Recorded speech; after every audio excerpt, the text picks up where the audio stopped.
Consider the parabola y square equal to 8x. Let delta 1 be the area of the triangle formed by the end points of its latest rectum and the point P 1 by 2, 2 on the parabola, and delta 2 be the area of the triangle formed by drawing tangents at P and at end points of latest rectum. तो delta 1 by delta 2 क्या होगा बताना है। ठीक है, देखो हम diagram बनाते हैं तो आपको अच्छे समझ में आएगा। तो ये हो गया एक्स एक्सिस और ये हो गया वाई एक्सिस, और Y square equal to 8x parabola है। तो Y square equal to 8x parabola है तो ये इस टाइप का पैराबोला होगा, है ना। ये हो गया Y square equal to 8x, ये पैराबोला बना दिया। वाई स्क्वायर इक्वल टू ये इसका वर्टेक्स है। कोई पॉइंट P है 1 बाई 2, 2। कोई पॉइंट P मान लिए, P का कोऑर्डिनेट है 1 बाई 2, 2। ये पॉइंट P है, ठीक है। और लेटर सेक्टम का एंड पॉइंट बनाते हैं। तो जब ये पैराबोला है तो इसका लेटर सेक्टम ये होगा, इसका फोकस से पास करेगा एक डबल ऑर्डिनेट, ठीक है। ये लेटर सेक्टम हो जाएगा। तो लेटर सेक्टम का एक पॉइंट है ए देखो Y square equal to 8x है ना, Y square equal to 8x है तो ए का वैल्यू 2 हो जाएगा। तो जब ए का वैल्यू 2 होगा तो लेटर सेक्टम का कोऑर्डिनेट होगा 2, कितना कोऑर्डिनेट होता है लेटर सेक्टम का, a 2 है और a -2 होता है ना। तो 2, 4 एक होगा और दूसरा पॉइंट होगा 2, -4, ये होगा। अब ये दोनों से ये मान लेते हैं लेटर सेक्टम का एंड पॉइंट ए है और बी है। अब जो ट्रायंगल फॉर्म होगा, देखो एक ट्रायंगल ऐसे ए को अगर पी से ज्वाइन करेंगे, ए पी बी, ये एक ट्रायंगल फॉर्म हो गया। इसका जो एरिया आएगा वो हो जाएगा डेल्टा 1, ये क्वेश्चन में है, ठीक है। अब दूसरा डायग्राम बनाते हैं तो आपको समझ में आ जाएगा। दूसरा डायग्राम बनाएंगे कि डेल्टा 2 क्या है, ठीक है। यहाँ बनाते हैं डायग्राम। तो जो पैराबोला है वो Y square equal to 8x है। चलो Y square equal to 8x parabola ऐसे ड्रॉ कर दिया, Y square equal to 8x। यहाँ पे कोई पॉइंट P है जिसका कोऑर्डिनेट है 1 बाई 2, 2 और लेटर सेक्टम का एंड पॉइंट है, लेटर सेक्टम का एंड पॉइंट है 2, 4 और 2, -4, ठीक है। ये तीनों पॉइंट पर टेंजेंट, ये तीनों पॉइंट पर टेंजेंट, देखो P पर टेंजेंट ड्रॉ करेंगे, ये पॉइंट P पर टेंजेंट हो गया। और लेटर सेक्टम का एंड पॉइंट पर भी टेंजेंट ड्रॉ करेंगे, लेटर सेक्टम का एंड पॉइंट पर भी टेंजेंट ड्रॉ करेंगे, एक ये हो गया। और इस पॉइंट पर, इस एंड पॉइंट पर टेंजेंट ड्रॉ करते हैं ये। अब ये तीनों से बाउंडेड जो एरिया आएगा, ट्रायंगल बनेगा, यही ट्रायंगल बन रहा है ना, तो इसी ट्रायंगल का एरिया है डेल्टा 2। इस ट्रायंगल का एरिया है डेल्टा 2। तो डेल्टा 1 बाई डेल्टा 2 फाइंड करना है, ठीक है ना। चलो तो हम पहले डेल्टा 1 फाइंड करते हैं। तो डेल्टा 1 फाइंड करने के लिए डेल्टा 1 फाइंड करने के लिए तीनों कोऑर्डिनेट दिया हुआ है ना, तीनों कोऑर्डिनेट जब पता होता है तो इसका एरिया हम लोग आसानी से फाइंड कर सकते हैं, है ना। देखो डेल्टा 1 फाइंड करते हैं। डेल्टा 1 इक्वल टू कितना होगा, ये होगा half of mod x1 into y2 minus y3 plus x2 into y3 minus y1 plus x3 into y1 minus y2, ये होगा ना इसका एरिया। तीनों कोऑर्डिनेट पता है तो ठीक है। x1 अगर स्टार्ट करते हैं हम a से, तो x1 है 2, तो 2 इंटू 2 माइनस 4, 2 प्लस 4। x2 कितना है 1 बाई 2, 1 बाई 2, ये x2 ले रहे हैं तो इसका y3 कितना होगा -4, ठीक है। x3 ले लेंगे 2, तो 4 -2, ये होगा। ओके, तो ये एरिया तो आ जाएगा आसानी से, कितना होगा देखो 1 बाई 2 हो गया, ठीक है।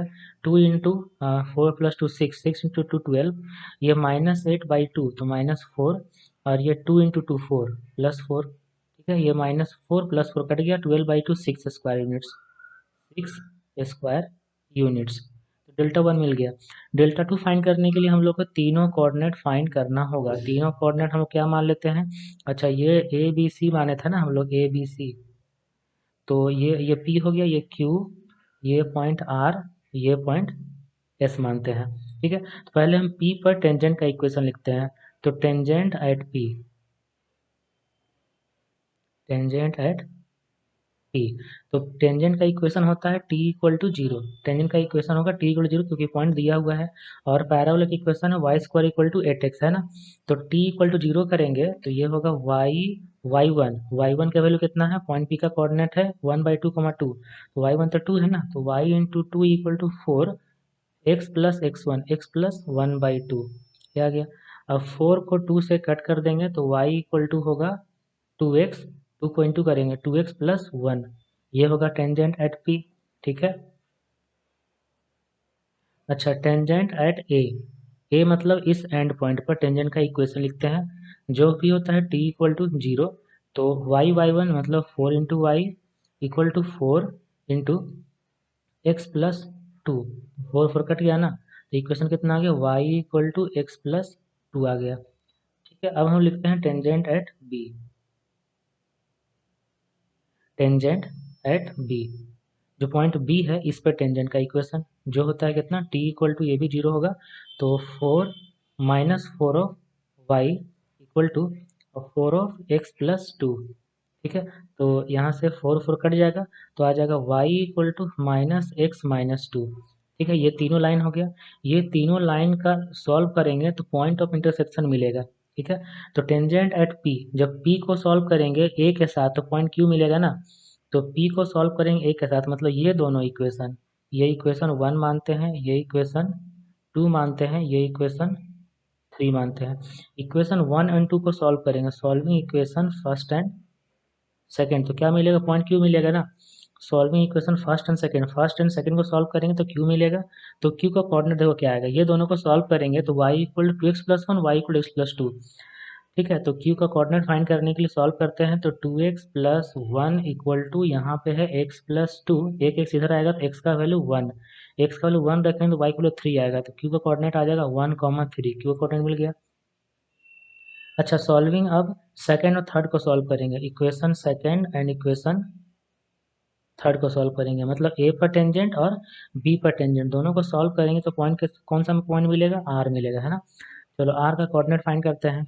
तो आर का कोऑर्डिनेट फाइंड करने के लिए ये दोनों को सॉल्व करेंगे, तो एक्स प्लस 2 है यहाँ पे y का वैल्यू, और यहाँ y का वैल्यू माइनस एक्स माइनस 2 है, माइनस एक्स माइनस 2, तो 2x equal to minus 4, X equal to minus 2 आएगा, ठीक है। एक्स इक्वल टू माइनस 2 आया, एक्स इक्वल टू माइनस 2 रखें तो y का वैल्यू 0 आएगा, तो आर का कोऑर्डिनेट है -2, आर का कोऑर्डिनेट मिल गया। अब solving equation third first and third P पर और बी पर, तो पी पर और बी पर सॉल्व करें तो पॉइंट एस मिलेगा, है ना। तो पॉइंट एस का कोऑर्डिनेट फाइंड करने के लिए इक्वेशन 1 में y का वैल्यू है पॉइंट एस मिलेगा, तो 2x प्लस 1 और यहाँ है माइनस एक्स माइनस 2, तो देखो कितना आएगा, 3x equal to minus 3, X equal to minus 1, X equal to minus 1 अगर रखेंगे, एक्स इक्वल टू माइनस 1 इसमें रख दो, तो -2 प्लस 1 -1, तो -1 को -1 होगा एक्स का कोऑर्डिनेट, -1 को -1, ठीक है। अब डेल्टा 2 फाइंड करते हैं। डेल्टा 2 फाइंड करेंगे, half of mod of x1 लेते हैं 1, 1 अगर लेंगे तो 0 माइनस माइनस 1, 0 प्लस 1, है ना, y2 minus y3 plus x2 ले लो, x2 कितना है, -2 है, -2 अगर लेंगे तो ये -1 -1 -3, ठीक है। और x3 कितना होगा, x3 है -1, ठीक है, x3 -1 है तो ये होगा 3 माइनस 0, ठीक है, इतना होगा। तो देखो डेल्टा 2 कितना है, हाफ ऑफ ये 1 इंटू 1 1, ये -4 और -2 प्लस 8 होगा, और यहाँ -3 होगा, ठीक है। तो 8 प्लस 1 9 माइनस 3 6, 6/2 6/2 3, तो डेल्टा 2 हो जाएगा 3 स्क्वायर यूनिट्स, ठीक है। अब हम लोग को फाइंड करना है delta 2 by delta 1 by delta 2 ना, देखते हैं क्वेश्चन में क्या फाइंड करना है। डेल्टा 1 बाई डेल्टा 2 का वैल्यू फाइंड करना है। डेल्टा 1 कितना आया था, डेल्टा 1 आया था 6, और डेल्टा 2 है 3, तो 6/3 मीन्स 2, तो डेल्टा 1 बाई डेल्टा 2 का वैल्यू कितना आ गया, 2 आ गया, तो ये 2 हो गया, ओके।